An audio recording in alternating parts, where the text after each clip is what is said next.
La más amplia gama de accesorios, repuestos y bicicletas la encontrarás en Ciclo Holguín. Responsabilidad, calidad y cumplimiento. Encuéntranos en la calle 42, número 616, Barrio Restrepo. Teléfonos 266-7120, 277-3335 y Bagueto Lima. Ciclo Holguín, más cerca de ti.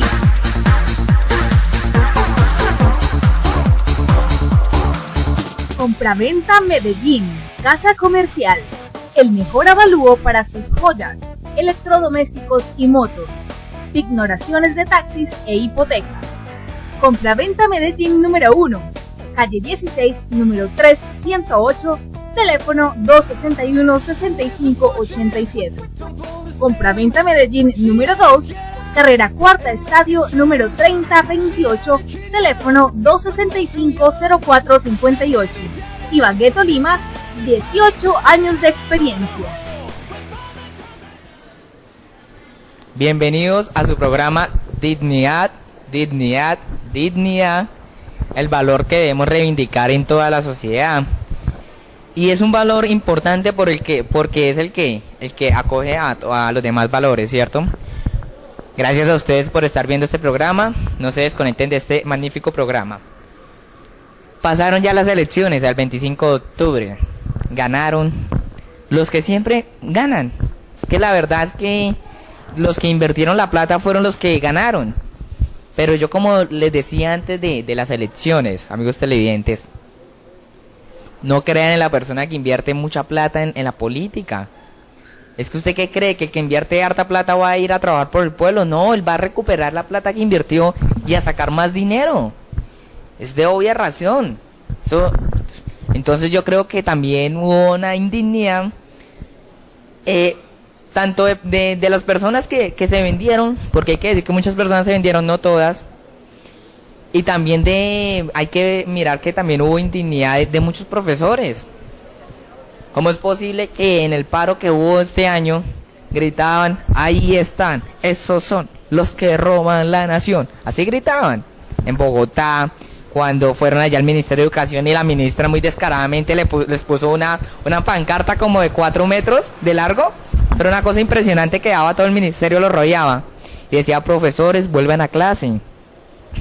Muy descarada la ministra. Sí tiene plata para hacer pancartas bien grandes, finas, pero no tiene plata para la educación, cuando hay colegios que hasta ya se están cayendo, colegios que ya no les invierten nada. Entonces los profesores se quejaron en el paro, dijeron: ahí están, esos son los que roban la nación. Pero el 25 de octubre demostraron que votaron por sus mismos verdugos, por los mismos que los están jodiendo todos los días.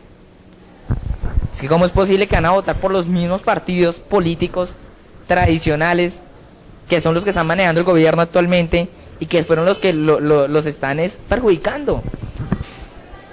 Entonces uno, haciendo un análisis de esto, uno dice: pero bueno, los profesores, cuando van a paro, ¿por qué van a paro? ¿Por mejorar la educación o por mejorar la plata que le entra mensualmente a ellos? Entonces yo hablo con muchos profesores y les decía: oiga, pero ¿ustedes qué aportaron en estas elecciones? Le decía a un profesor: profe, mire, póngase a mirar, ¿cuántos profesores hay en el país? 300.000, digamos que hayan. ¿Cuántas personas viven de un profesor? Por ahí 3 o 4. Multiplique toda esa gente, era para que tuvieran por lo menos 4 senadores. 4 senadores comprometidos con el gremio de los profesores. Hasta podrían montar presidente. ¿Quién dijo que no? Montar presidente de la república. Pero no. Lastimosamente, el gremio del magisterio también lo ha manejado mucho la politiquería. La politiquería todavía está ahí manejando ese gremio, y son los partidos tradicionales los que están poniendo a los profesores, los que lo están colocando. Vemos también un sindicato que no es contundente. Cuando el paro, un sindicato que fue muy flexible, muy débil ante el gobierno. No hubo un sindicato parado, berraco. Entonces también cuando hubo lo del paro, muchos profesores también empezaron a desconfiar del sindicato. Pero ¿cómo es posible? Pero entonces el llamado es a ustedes, profesores, también. ustedes están educando a los jóvenes. Necesitamos una educación que no enseña a obedecer, sino que enseña a pensar, ¿cierto? Porque aunque es que uno se pone a mirar, es que los colegios hoy en día están reproduciendo la misma ideología politiquera del sistema actual que hay. O sea, enseñar a obedecer, a enseñar a un poco de cosas. Mire, ¿por qué en los colegios se enseña más cosas de otros países que de Colombia? ¿Cómo es eso? No sabemos cuáles son nuestros ancestros. Cuando un profesor así enseña de dónde venimos nosotros, no, yo creo que los profesores hoy en día también se deben centrar más sobre todo sobre el país. ¿Qué ha pasado? La situación política. ¿Por qué no hablan de eso? ¿Qué pasa, profesores? Ustedes dirán, pero uy, ese muchacho está en contra de nosotros. No. No porque mi mamá fue docente y yo no puedo estar en contra del gremio. Sino que hay que decir las cosas como son, la realidad. Muchos indignos en el magisterio. Ahora, lo de las elecciones. La Registraduría Nacional del Estado Civil, que nuestra transparencia es nuestra huella, dice la Registraduría Nacional del Estado Civil. Eso que no sé qué. Que esto es muy honesto, que no sé qué.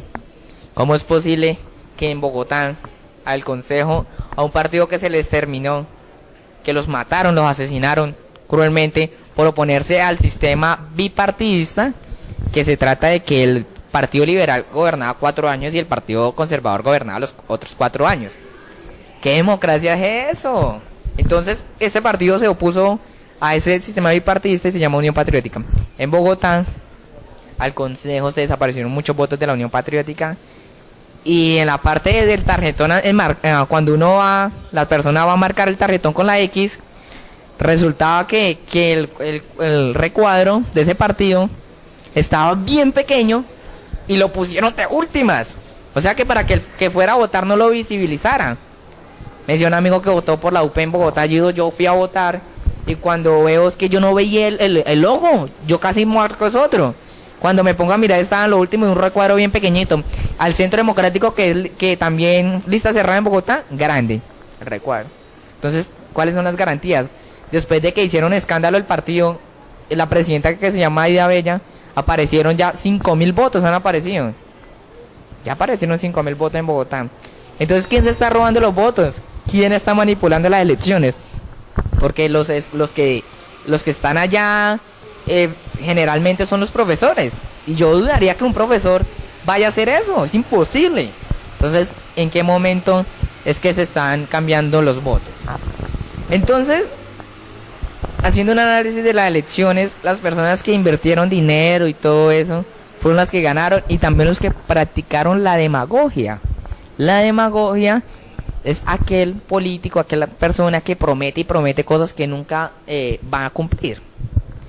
¿Cómo es posible que una táctica que tienen los politiqueros, coger y sacar formularios para vivienda, y va y la gente lo llena y la gente va y vota?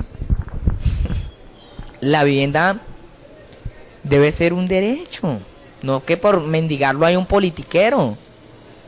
Y es que si fuera que dieran buenas viviendas, pero es que dan unas viviendas por allá bien por allá apartadas de las ciudades, sin acueducto, calles sin pavimentar. ¿Eso qué es? Ahora, hay personas que se venden por una lechona y un tamal. Se comen el tamal en un día y 4 años tener que comer. Eso no puede ser así. Eso no puede ser así en este país. Entonces uno se pone a mirar cuál es la democracia que hay en Colombia. Tenemos una antidemocracia, una farisea. Esto es una farsa democracia. Y me voy también a lo de la parte de la corrupción, a atacar la parte de la corrupción. Muchas personas se dirán, oiga, pero ¿por qué hay tanto corrupto? Yo también todos los días me hago esa pregunta, ¿cierto? Pero ¿cómo no va a haber corruptos si es que los entes de control no cumplen con lo que tienen que hacer? ¿Por qué no cumplen? Vamos a fijarnos a nivel nacional que el procurador general lo eligen los senadores y el procurador es el que vigila a los senadores. ¿Qué democracia es eso? Usted me elige y yo lo juzgo. Eso no es democracia.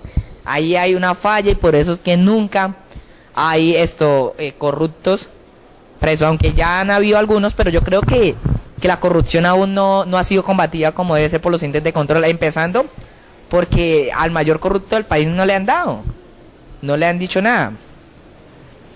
El mayor corrupto de este país, el que ha generado mayor desigualdad social, se llama Álvaro Uribe Vélez. Y no es por nada, pero mire, hay fallos, el fallo de la corte de allá de Medellín, en donde vinculan cuando el gobierno de Álvaro Uribe Vélez con varias masacres, la masacre del Aro. Entonces uno dice, pero qué carajos. Y el caso es que lo que parece es que en esas masacres, al parecer, presuntamente, porque ahora toca usar el presunto porque al ladrón no se le puede decir ladrón, presuntamente el gobierno dio los helicópteros para ir a masacrar a la gente. Entonces, ¿qué es eso? Entonces estamos ante una antidemocracia, eso hay que decirlo aquí abiertamente. Y el llamado a las personas, mire, analicen, voten por ideas, por programas. Y mire que el voto programático es una herramienta que nos da la Constitución política. Bueno, que aunque la Constitución también es algo contradictoria por algunos artículos que tiene, y me estoy saliendo ya del tema, voy a salir un poco del tema. ¿Por qué es contradictoria? Porque habla de objeción de conciencia, libertad de conciencia, libertad de expresión, en donde uno puede objetar a algo que no le guste o que no quiere prestar. Hablamos del servicio militar, en este caso. Uno puede objetar conciencia, pero si uno va a objetar conciencia, que uno dice que no está de acuerdo con la guerra, los que tienen las armas se la montan a uno. Porque el ejército del que va a objetar conciencia lo empiezan a perseguir y se la montan y todas las cosas. Pero la Constitución también dice que prestar servicio militar es obligatorio. Entonces hay un artículo que dice que el prestar servicio militar es obligatorio y hay otro artículo que dice que usted puede objetar conciencia porque no está de acuerdo con las armas o porque es de una religión que no le permite eso. Entonces, si esos dos artículos chocan, son contradictorios. Entonces la Constitución es algo irónico en esa parte. Debe haber una constituyente y en esa constituyente deben participar los campesinos, los estudiantes, los profesores. Debemos participar los del pueblo. Una constituyente de verdad. Y ahora también, volviendo un poco a lo de las elecciones, los ganadores y los perdedores. Los grandes perdedores de las elecciones del 25 de octubre del año 2015 fue la población, fue el pueblo. Porque en realidad es que los problemas sociales no se solucionan, ni se van a solucionar votando el pasado 25. ¿Cómo se hace que se solucionen los problemas? Bajo las movilizaciones sociales, bajo la presión a nuestros gobernantes. Venga, hermano, es que yo tengo este problema y es que toca decirles. Así uno se vuelva cansón e intenso, pero hay que seguir y insistir hasta que hagan las cosas. Entonces los problemas sociales no se resuelven votando ni nada de eso. Porque los que votaron el 25 de octubre, bueno, sí, eligieron a alguien. Y el que no va a elegir o el que las personas que hacen parte de la abstención van a permitir que otras personas elijan por ellos. ¿Sí? Entonces la misma cosa, si usted se abstiene a votar, otro va a ir a elegir por usted. Entonces también hay que salir a votar, pero siempre bajo conciencia. Los grandes perdedores, la población en general, el pueblo. Y los grandes ganadores, las emisoras de radio, todos esos medios que pautaron, que todos los políticos pautaron con ellos. Millones y millones de pesos. Esos son los grandes ganadores. Y es irónico porque yo escuchaba una emisora de radio que solo le abrió las puertas a las personas que pautaron. Y bueno, pues yo digo, es el negocio de ellos, ¿cierto? Pero no se llenen diciendo que le dieron espacio a todos los candidatos, que son democráticos. No, así no son las cosas. Ahora, ya dejando un poquito aparte la parte de las elecciones del 25 de octubre, voy a tocar el tema, otra vez algo que es relacionado con lo educativo, tiene que ver con lo educativo, y es la parte de la jornada única. El gobierno nacional está implementando las jornadas únicas escolares en todo el país. Oiga, qué maravilla la jornada única, ¿cierto? Pero así no es como lo está haciendo el gobierno y como lo quiere hacer el gobierno. Porque el gobierno quiere implementar las jornadas únicas, pero no quiere dar la plata para que esas jornadas únicas sean exitosas. Es que para una jornada única se requiere plata, que el gobierno invierta en la educación, en los comedores, en las laboratorios de química, física, en un salón para hacer teatro, en las canchas de microfútbol, las mallas, arreglar los tableros, hacer la marcación de la parte de las líneas y la bomba y todo eso. Para eso se necesita plata, para hacer la jornada única, pero no, el gobierno quiere hacer las jornadas únicas, pero que los colegios adapten las jornadas únicas con la plata que les llega del COMPES. Y es que la plata que llega al COMPES a los colegios no es mucha, y ¿sabe qué es lo peor de eso? De que no todos, pero sí una gran mayoría de rectores desvían esos dineros y la verdad no ejecutan esas platas. O sea, si tras de que el gobierno le da bien poquita plata a la educación y van la mayoría de rectores y desvían esa plata, uy carajos, ¿cómo es esto? Yo no entiendo por qué un rector que gana un sueldo, ellos ganan por lo menos 4 o 5 millones de pesos mensuales, necesita más plata. Si hay gente que en Colombia que vive con un mínimo, ¿por qué no va a vivir con 5 millones mensuales? ¿Qué es eso? Y que es educador, que son educadores y todo eso. Y es que el mismo sistema educativo en la parte del consejo directivo, empezando que los estudiantes nomás tienen derecho a un representante, y el rector siempre por lo general quiere manipular a ese estudiante con cuentos que no sé qué, que sé cuándo. Entonces hay corrupción tanto en los entes gubernamentales también como en los colegios. Entonces las jornadas únicas no son así. El gobierno nacional, si quiere jornadas únicas, tiene que invertir la plata. Jornada única sí, pero no así como nos quiere el gobierno. Tiene que invertir en los comedores, tiene que invertir en los laboratorios, porque qué maravilla que se eduque mejor a la gente aquí en Colombia, que por la mañana y por la tarde estudien, ¿cierto? Pero también veo yo algo contradictorio, porque hay colegios que tienen articulaciones con el SENA y que por la mañana estudian en el colegio y por la tarde estudian en el SENA. Entonces ahí cómo van a hacer, yo no sé, yo veo ahí algo contradictorio, yo no sé cómo carajos va a hacer el gobierno para eso. Ahora los resultados del IFES, que ya llegaron a los estudiantes que hicieron el 2 de agosto las pruebas, y dice el gobierno, Serpilo paga, dice el gobierno, que da becas y todo eso. Bueno, el gobierno, ¿qué pretende?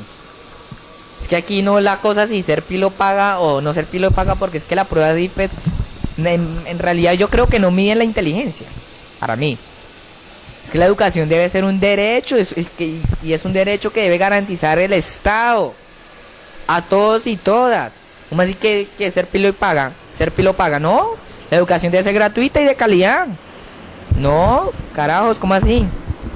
Entonces yo creo que el gobierno ahí tiene una doble moral, porque en realidad el problema con ese programa de Serpilo paga es que el estudiante que saque 360 en el IFES puede ir a estudiar en cualquier universidad. La mayoría de personas que le dan esa oportunidad o digamos se ganan esas becas van a estudiar a las universidades privadas, y resulta ser que los dueños de las universidades privadas son los mismos que gobiernan. Entonces ellos están haciendo con ese programa pues que la plata de nosotros se vaya para ellos mismos. Entonces así no son las cosas. Yo creo que hay una desigualdad social, una desigualdad con el pueblo de eso. Y creo que pues el sistema político, la corrupción se ha mantenido también por los grandes medios de comunicación que no dicen las cosas como son. Porque los dueños de los grandes medios de comunicación son los mismos que nos gobiernan, entonces ellos no pueden abrirle los ojos a las personas, ni por el carajo, ellos dicen así. Dignidad es el valor que necesita la sociedad para erradicar esto. La persona digna va a exigir lo que le corresponde. Es que mire, todos y todas pagamos impuestos. Hasta cuando uno se toma un café, está pagando impuestos. Es porque no le exigimos al gobierno que cumpla. Es que los impuestos se crearon para eso, para que las personas paguen el impuesto y el gobierno le devuelva esa plata que pagó en impuestos en obras. ¿Y cuáles obras? Nunca se ven obras, entonces hay una corrupción muy grande en este país. Vamos ahora a la parte municipal. Los concejales eligen el personero vigila a los concejales. Ahora iba a haber una reforma en el Congreso de que los personeros los eligieran la Procuraduría General de la Nación.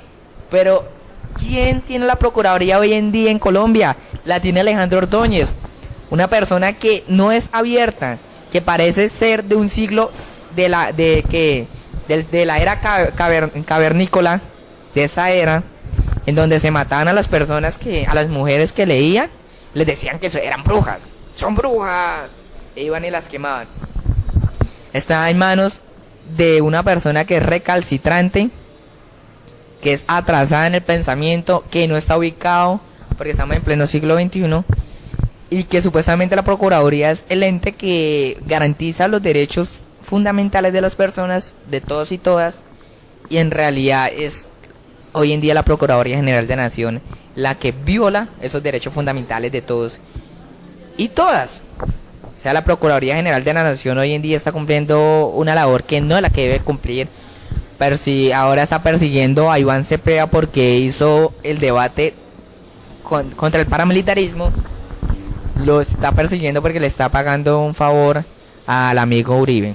Álvaro Uribe es el amigo del procurador. O sea, toda la mafia política está viniendo en contra del senador Iván Cepeda Castro, que por hacer un debate con pruebas, se lo hizo y todo, ya le tienen ya el fallo ahí guardado, ya ¡prum!, para cogerlo e inhabilitarlo por 18 años o más tiempo. Los entes de control no están cumpliendo con lo que deben de cumplir. Hoy en día hay corrupción hasta en la Contraloría. La corrupción está creciendo de una forma muy bárbara, que está penetrando y está ahí fragmentando todos los entes de control que hay en este país. Entonces, la indignidad de las personas ha hecho que todavía esas personas, esa mafia política, nos sigan gobernando. Mire, piensen una cosa. Dígame, ¿quiénes han gobernado? Han gobernado siempre los mismos. Ha gobernado el abuelo de Santos, gobernó, de Juan Manuel Santos, el presidente de Colombia. También Lleras, familiar de Vargas Lleras, también gobernó. Y ahora Vargas Lleras va en 4 años a la presidencia. Él aspira a la presidencia y poder ganar con toda la maquinaria política que tiene. Y puede ser que de pronto gane y engañe a la gente con las viviendas. Engañan a la gente con las viviendas, cuando la vivienda debe ser un derecho. No es que uno le tenga que rogar al político. No, es que eso es el deber de él, carajos. Entonces, nos han gobernado las mismas familias durante todos estos años. Y ahora ya el sistema político, la corrupción, ya no está. Las personas que se oponen a ese sistema ya no las están asesinando así como antes, porque ahora hay mucha cosa de derechos humanos y todo eso, aunque ya han asesinado 60 defensores de derechos humanos este año. Pero ahora la estrategia, lo sistematizado, es que la persona que se está oponiendo a esa corrupción política y se lancen a algún cargo, se lance a la alcaldía, consejo, gobernación, le roben las elecciones. Y pues eso ha hecho que la sociedad está en una desigualdad social. Decía el Papa Francisco, es que los políticos empobrecen a la gente para que esos pobres vuelvan y voten por sus verdugos, por los que los empobrecieron, dijo el Papa Francisco, que ha tenido diferentes mensajes y también se dirigió a Colombia en la parte del proceso de paz. Dijo que ya no era posible que Colombia fracasara en este proceso de paz, que es un camino de paz y reconciliación entre todos y todas, porque creo que la política ahora es con ideas, con el debate y ya no con armas. Las armas quedan a un lado. Living life in peace, todos viviendo en paz, es un mensaje que le doy a todos y a todos. Las personas que se ponen bravas por el proceso de paz, Oiga, pero ustedes ¿por qué se ponen bravos? Si es que el proceso de paz nos conviene a todos y todas, no es que los que van a la guerra son los pobres, son los pobres de estrato 1 y 2. Ellos son los que van a la guerra porque los generales del ejército están en las grandes clubes tomando su ron y bebiendo y gozando de lo bueno. Y poniendo al pobre, como siempre, a pelear. Como yo creo que casi nada ha cambiado en sí.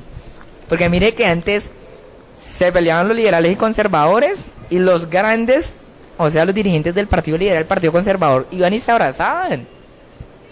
Y las bases, las personas de abajo que eran liberales y conservadores, se mataban los unos a los otros.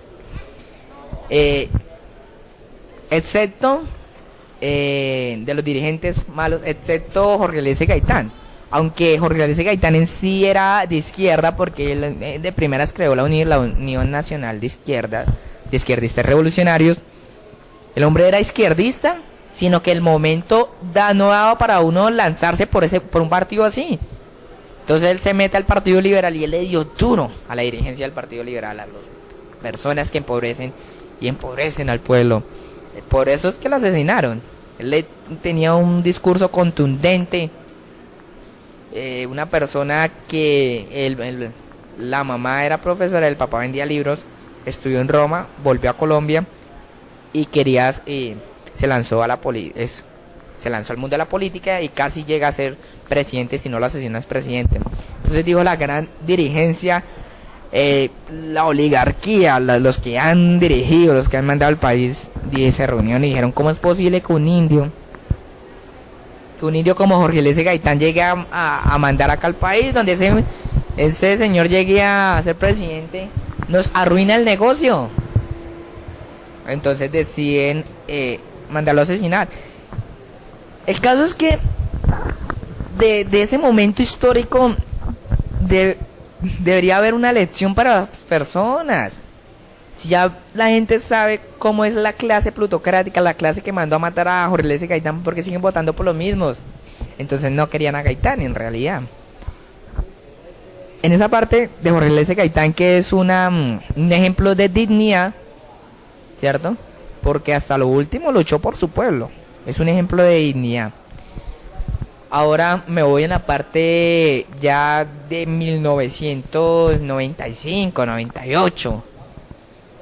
Jaime Garzón Forero, periodista humorista, que hacía críticas al sistema político corrupto del país y que generalmente todos los años se le rinde un homenaje por enfrentar a esa corrupción. Y había una imagen que me causó curiosidad y la compartí, que aparecía el dibujo, la caricatura de Jaime Garzón, y decía: ¿para qué carajos me hacen homenaje todos los años si no aplican lo que les enseñé? ¿Para qué carajos? Entonces no lo recuerden. Hay que aplicar lo que nos enseñó esa persona sabia, digna, anticorrupta, que le dio duro al sistema político corrupto y que en sí hizo unas predicciones que uno se asombra, porque él dijo que en un programa él dijo que Álvaro Uribe Vélez, cuando gobernara, iba a traer bases militares y las iba a imponer acá en Colombia. Cuando él era gobernador, él decía: es que el gobernador de Antioquia cuando llegue a la presidencia va a traer bases militares acá en Colombia, y bueno, como para volver algo como dictadura. Y fue realidad. Años después, cuando Uribe es presidente, trae las bases militares, que fue nefasto. Es que yo creo que hay que hacer un programa especial para eso, para hablar sobre las bases militares que trajo, las bases militares gringas que trajo Álvaro Uribe Vélez aquí al país. ¿Qué pasó con esas bases militares? Las trajeron y es que hubo una cosa que se firmó, pero creo que fue Pastrana, si no estoy mal. Él firmó en donde le dan inmunidad a las personas del ejército de Estados Unidos que vienen aquí a hacer operaciones militares. Entonces, ¿qué hicieron estos sinvergüenzas? Son unos sinvergüenzas que pusieron bases militares allá en la parte de Melgar. Violaron a las niñas. Eso hubo un escándalo tremendo. Las violaron. Los gringos, los militares gringos cogieron y violaron a esas niñas porque tienen inmunidad, porque no les pueden hacer nada. Y resulta ser que después la misma justicia, yo escuchaba el testimonio de la mamá de una de las niñas, dijo la mamá, a nosotros nos ha tocado irnos nos tocó irnos de Melgar y fuera de eso nos ha tocado irnos de diferentes ciudades porque a mí ya me han hecho atentados por denunciar a los gringos a los militares gringos que violaron a mi hija. Y yo envié eso a la fiscalía y la misma fiscalía antes me estaba respondiendo como que si yo fuera la culpable, decía la mamá, en un encuentro que hubo en Bogotá de mujeres feministas, de los grupos feministas. Entonces, sí, antes víctimas, y resultó que antes ella entonces era la culpable, que porque violaron a las niñas. Los mismos entes de control, la fiscalía, que la personería, que la psicóloga de la alcaldía de la personería le dijo que no, que ella era la culpable por descuidar a la niña. ¿Qué tal? ¿Cómo ven eso? Las bases gringas militares no han servido para nada. Otra cosa, si las bases gringas militares hubieran funcionado, dado resultados en este país, y si los dos gobiernos de Álvaro Uribe dieron resultados, ¿quiénes son los que están negociando en La Habana? Es la guerrilla de la FARC. ¿Qué guerrilla acabó? Ahí está, aún está ahí viva. Eso es casi imposible acabarlos. Eso es imposible. Entonces Álvaro Uribe les fracasó en sus dos gobiernos dictatoriales, de más de 8.000 falsos positivos, asesinaban a personas que estaban en las calles, a las personas que piden plata en las calles, hicieron falsas desmovilizaciones, cogieron aquí en Ibagué, las personas que están en las calles, fueron y las llevaron y las desmovilizaron, las pasaron por desmovilizados, y hubo un desfalco al Estado, a la plata de nosotros, en esa desmovilización falsa. Cacique La Gaitana se llamaba, con el Restrepo, que está prófugo de la justicia.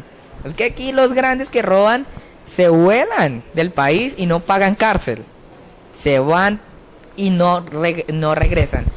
Como el caso en el gobierno de Uribe, también la parte de agroingreso seguro, que eran unos fondos que iban a ser para proyectos productivos para el agro colombiano. Resulta ser que nunca esa plata llegó a los campesinos, sino que se la dieron a familias grandes como los Vives, que son unas familias que tienen mucho dinero, a la reina Valerín Domínguez, que ella ya entregó la plata que le dieron de eso. ¿Cómo es que una reina de un día para otro resultó campesina con miles y miles de millones que le dio el gobierno para que ejecutara eso? No, ¿qué es eso? Entonces Andrés Felipe Arias desfalcó, se robaron la plata porque un fallo lo dice, y ya le dieron casa por cárcel. Resultó que un día le dijo a los guardaespaldas, voy a ir allí a la esquina, eso dijeron los guardaespaldas, y el hombre se desapareció. Andrés Felipe Arias no volvió a aparecer, no volvió por acá en Colombia, nadie sabe en dónde está, ni los entes de control ni la fiscalía van a ir a buscarlos, porque es que meterse con Uribe es meterse con el poder duro económico acá, ¿sí? Es meterse con los militares, porque Uribe en sí representa la ideología militar. Qué peligro estar en un gobierno militar. Estar en un gobierno militar significa estar en una dictadura, porque los que tienen ellos son los que tienen las armas. Se voló el hombre y no volvió. Andrés Felipe Arias se voló y, ¡jue madre!, no lo volvimos a ver. Luis Alfonso Hoyos, que estuvo involucrado en la parte del hackeo contra el proceso de paz, con el hacker Sepúlveda, que fue enviado por la campaña de Oscar Iván Zuluaga, según el hacker.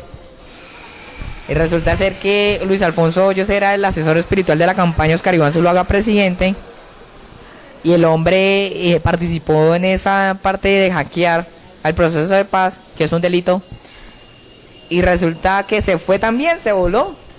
Pero el hacker Sepúlveda, como el hombre no era rico, no era la clase dirigente, al hombre sí lo metieron a la cárcel, a Sepúlveda sí lo metieron a la cárcel, porque el hombre no era, y le dieron como 7, 9 años de cárcel. Y Luis Alfonso Hoyos, que fue prácticamente el actor intelectual del hackeo, según Sepúlveda, con el mismo Oscar Iván Zuluaga, andan como si nada. Entonces aquí las personas grandes que cometen delitos no pagan de ninguna manera cárcel. ¿Cómo van a pagar? que son los que dirigen.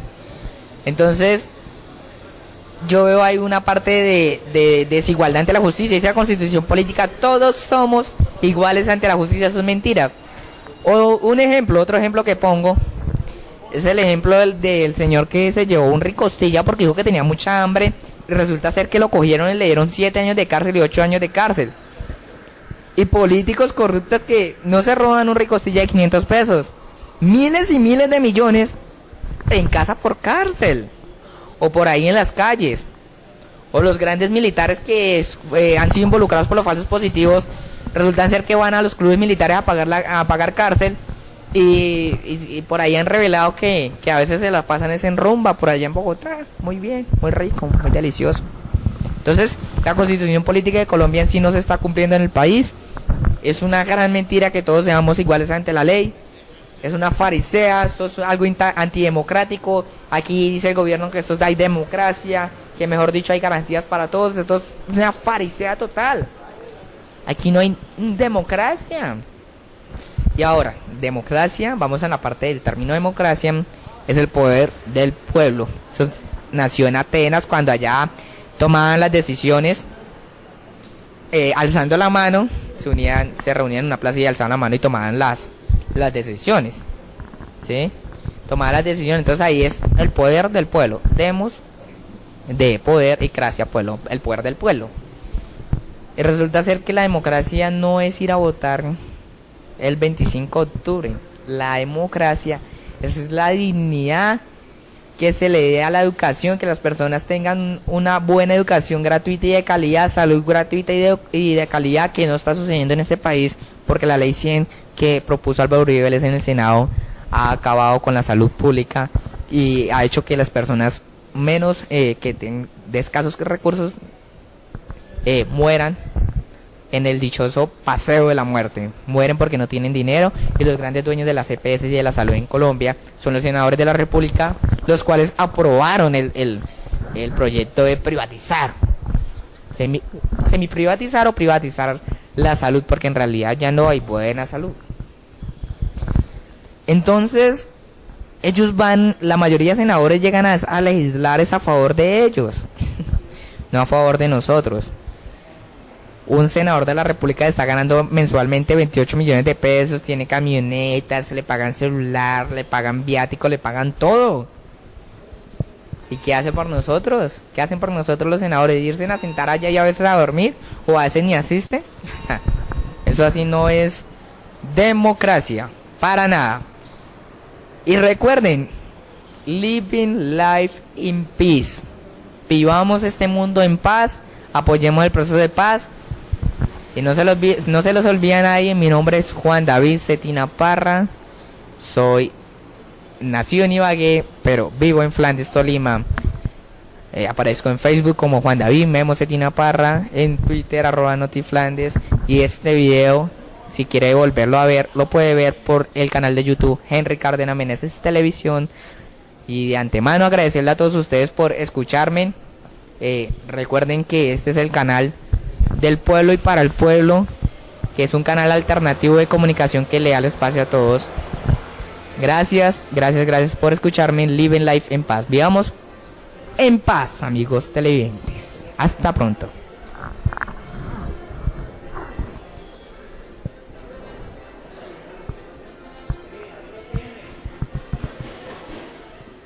La más amplia gama de accesorios, repuestos y bicicletas la encontrarás en Ciclo Holguín.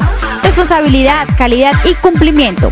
Encuéntranos en la calle 42, número 616, barrio Restrepo.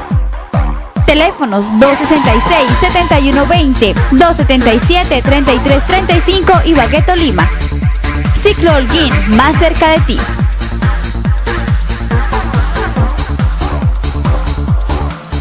Compraventa Medellín, Casa Comercial. El mejor avalúo para sus joyas, electrodomésticos y motos. Pignoraciones de taxis e hipotecas. Compraventa Medellín número 1, calle 16, número 3108, teléfono 261-6587. Compraventa Medellín número 2, carrera cuarta estadio número 3028, teléfono 265-0458. Ibagué, Tolima, 18 años de experiencia.